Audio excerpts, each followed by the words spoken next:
In the winter season, around December 25th, the people celebrated the winter solstice. And so the winter solstice would come about somewhere from December 21st all the way to around January 6th or so. And so the people of the north would celebrate different holidays, have different occasions based upon the winter solstice. In the winter time, there is a period where there is no light. You are literally in darkness 24 hours of the day. And this stretches for a period of time. Now, could you imagine if you're living in Alaska, or living in Canada, or living in Norway, and you don't have central heating, and the cold is outside, it's darkness around you, people are dying from disease, it's a terrible time, and every family would probably lose somebody, or they would know of somebody dying from the cold and disease during that season. This is the winter solstice. And so when the sun starts to come out, the people now are looking at the sun as a life-giving force. And so during that time, a number of ceremonies were held in northern countries. In the far north was the Feast of the 12 Nights, which stretched from December 25th to January 6th. Also in ancient Greece, there was the Bacchanalia, which was held for their god Bacchus, the god of wine and sport and play. The Romans had the Saturnalia for their god Saturn, their main sun god Saturn. And so you find during these times that the people held ceremonies in the north. They would burn bonfires. The light was important, the fire, because the fire represents the light, the life-giving force for those who worship nature. Also in the north, they recognized that there was one tree that despite the cold would still remain alive, the evergreen tree, the fir tree.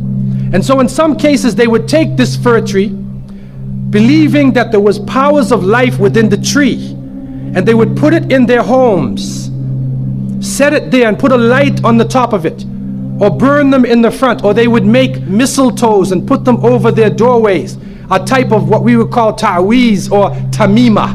It is an amulet, and they would hang the amulet over their doors, hang the amulets in their home, hoping that this fir tree, that this so-called life-giving force would protect them from the danger of the winter. And so their ceremonies developed around this, and this went on for hundreds of years.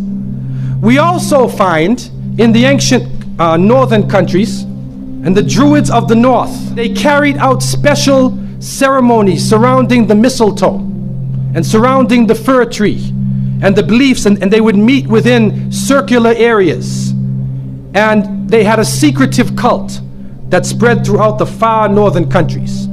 One of the interesting individuals, and you can look this up if you can find it in the dictionaries or encyclopedias, is a man called Mithra or Mithras.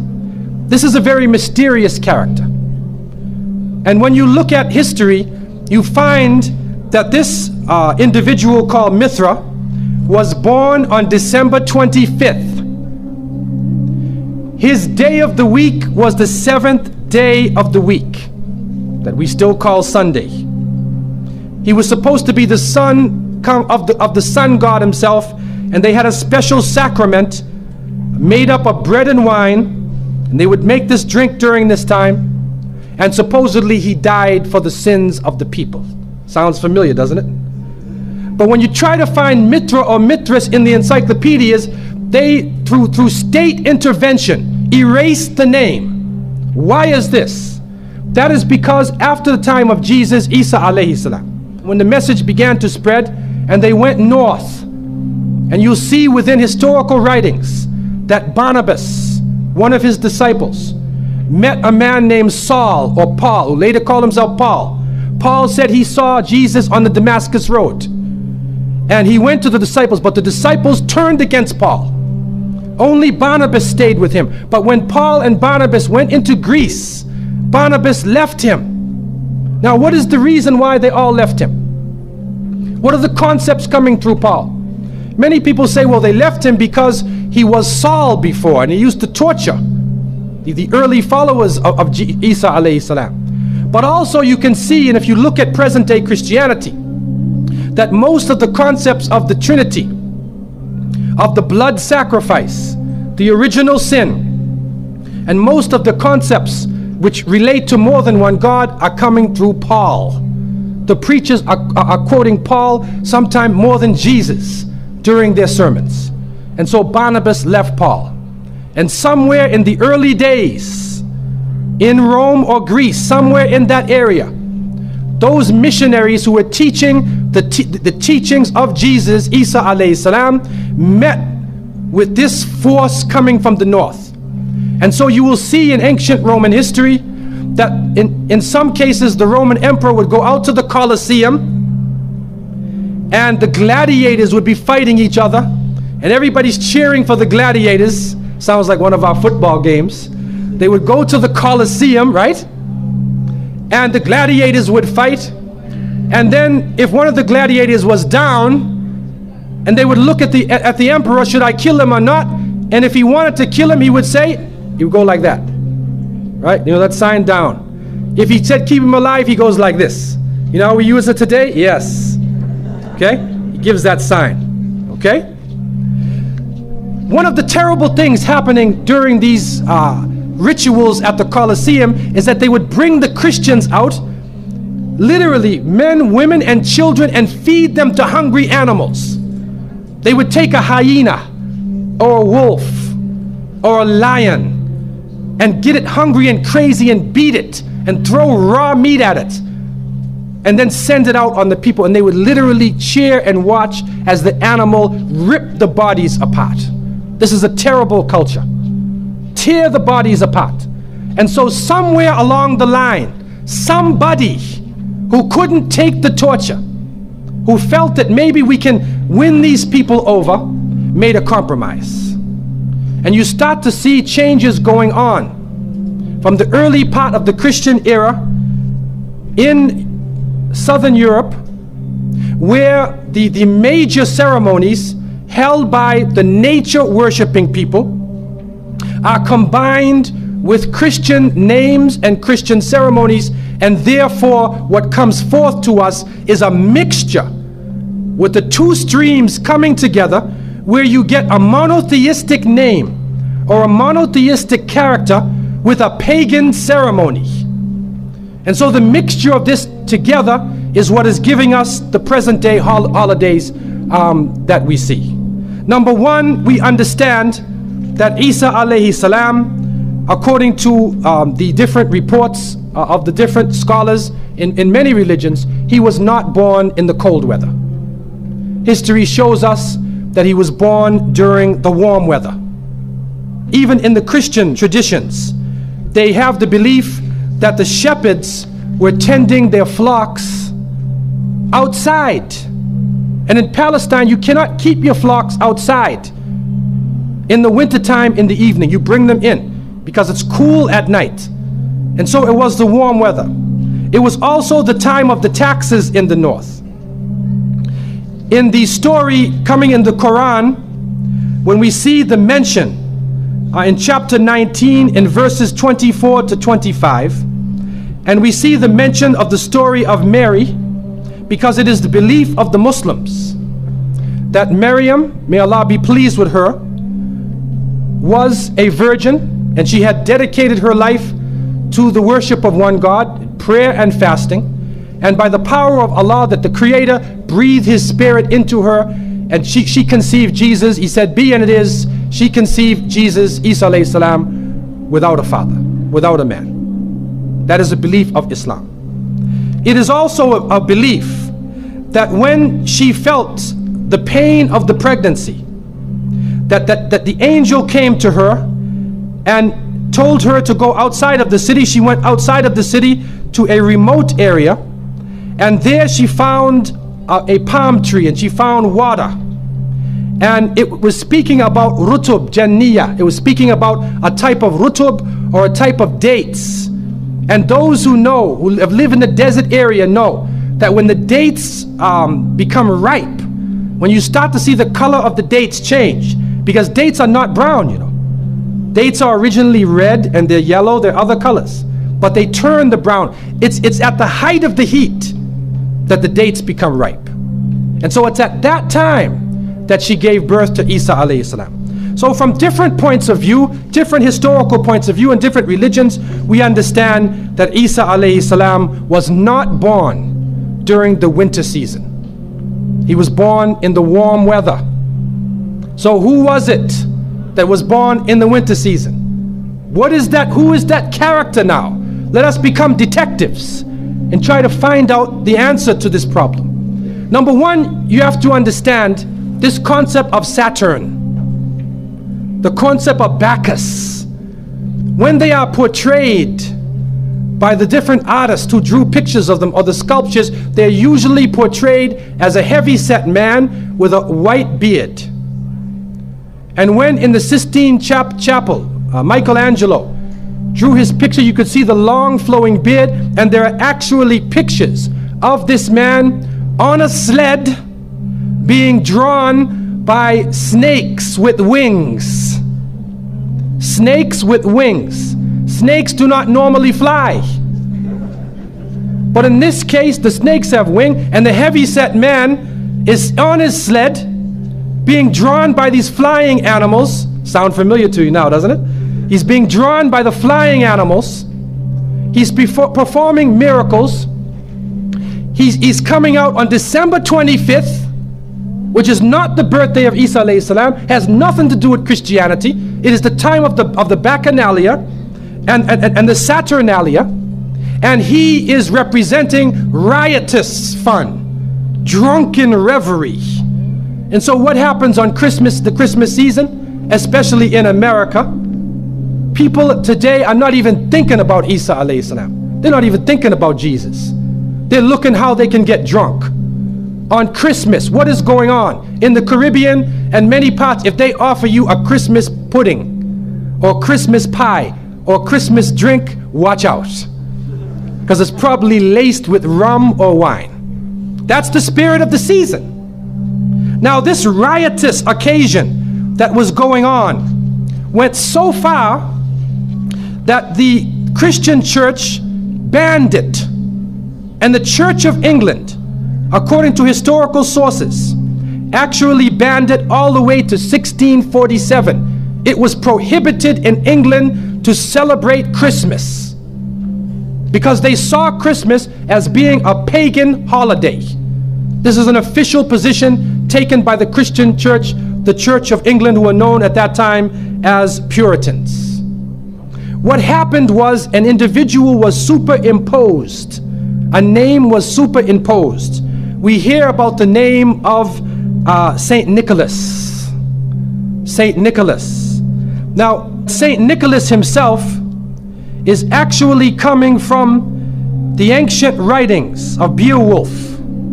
And in these writings, which are done in the Scandinavian region, we find the name Nick or Nickel or Nicker.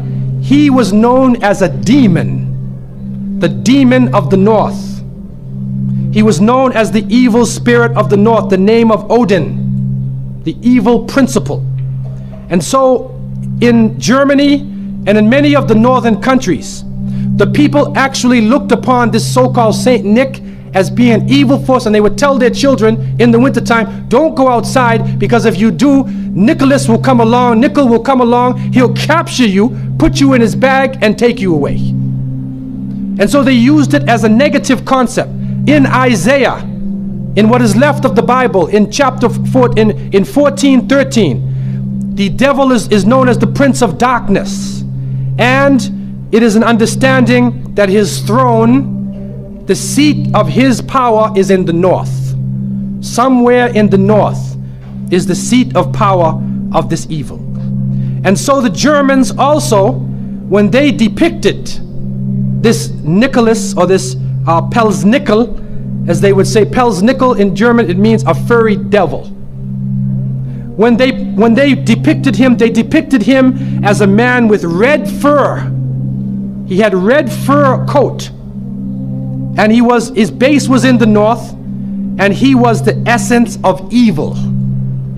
And the Church of England till 1647 took the position that this celebration could not go on. So what we are actually seeing is that the Christmas occasion was actually the time of evil. It was the time of the belief in the Saturnalia and the Bacchanalia. And because of this, they shifted the occasion to New Year's Eve. They shifted all of their feelings and their merriment and their evil to New Year's Eve. Now, before we go to that, looking back at Christmas, what is happening now in Christmas season? I don't know what goes on in Miami, but in the northern cities, on Christmas occasion, they put lights around and Santa Claus parades. Do you have a Santa Claus parade here? They have Santa Claus parades, and St. Nicholas is outside and he's in the streets and everybody's talking about St. Nicholas, and the poor children are taught that St. Nicholas is going to come down your chimney. Most people don't have chimneys in Miami anyway, but a 350-pound man is going to come down your chimney and bring you presents and keep his clothes white and red, and go to all of the homes in the area and put presents in your stockings and put presents under your tree, and then fly back out into space. And the father, the poor father who sweat and toiled all year to get you the presents, gets no credit for the present given to the child. St. Nicholas comes down the chimney, gives you this present, flies off into the night. And many of us were raised thinking, believing in this. Some of us would sneak into the night and look and see our father putting the present under the tree. We knew what he was doing anyway.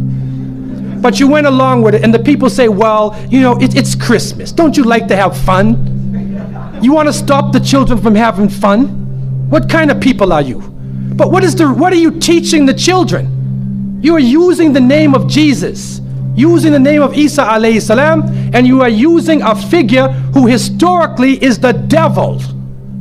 The devil himself, wal-iyadhu billah.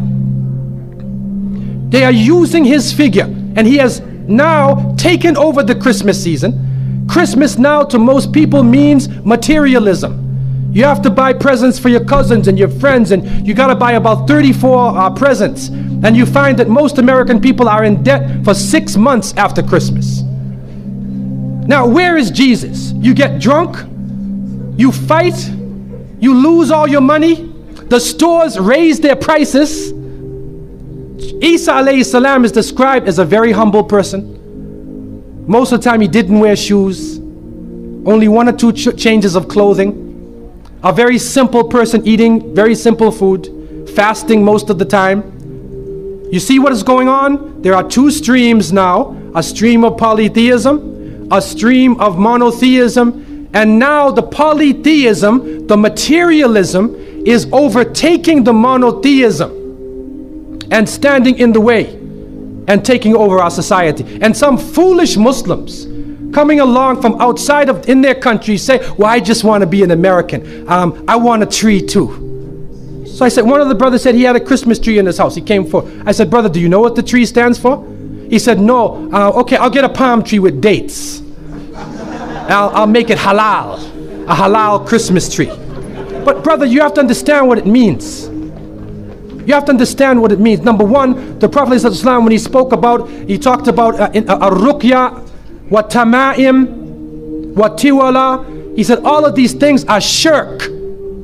That if you hang amulets thinking that this ta'weez or this amulet is going to protect you from something, then you are actually giving power to the creation of Allah and taking it away from the Creator. If you think that by making some spells, going to a magician and asking them to put a spell on someone, you want to get married, so you go to the Sahir and say, put a spell on Ali, I want to marry him. Put a spell on Zainab. What kind of marriage are you going to have if you go to the magician? And so the Prophet, peace be upon him, named all of these things, the superstitions, the amulets, all of these type of things are the other stream which goes away from monotheism, from the belief in one God, and takes you into another religion.